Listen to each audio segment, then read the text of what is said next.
Hi, my name is Amy Chan, and I will be discussing the differences between the American and Scandinavian cultures.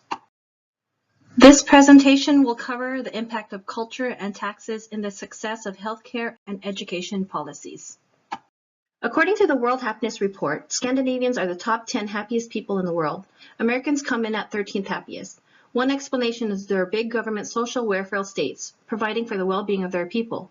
Another explanation is their culture. Scandinavians follow the law of Jante, a term used to describe a powerful emphasis in Scandinavian culture on social conformity, on not trying to stand out and succeed, on not thinking they are anything special.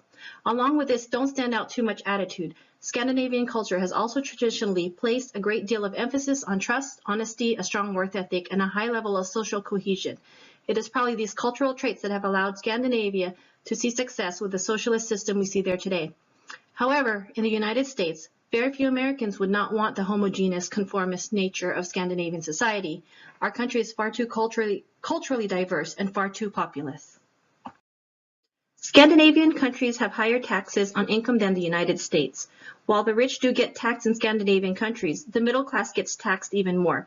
Even working class people with relatively low wage jobs get hit with tax rates that would be considered high in America.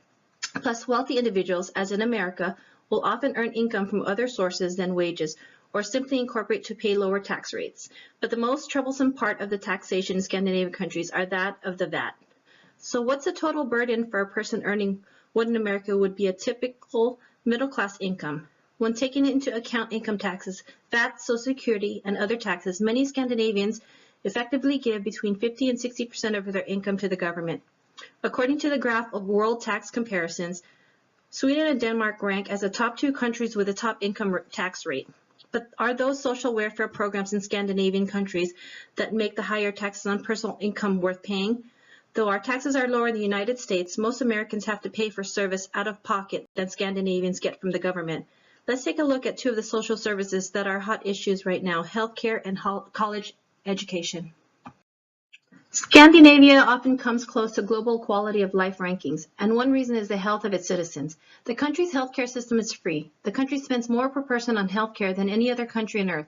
Healthcare is paid through taxes, which means everyone pays for each other, and nobody thinks twice about going to the doctor because that has already been paid for. Social welfare system in the U.S. differs widely. In the U.S., social welfare spending draws on both public and private resources. For example, in the U.S., government healthcare spending is targeted to elderly and low-income persons.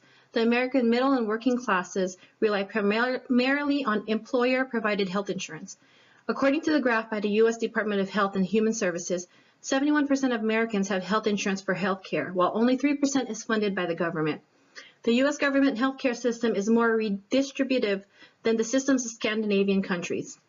Having government-run free healthcare does not necessarily mean good healthcare. As far as the infrastructure, facilities, and technology are concerned, Scandinavian countries have just as good a healthcare system as other developed countries.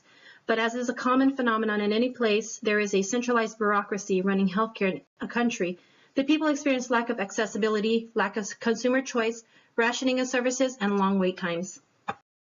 Scandinavian countries are also known for their free college education for all.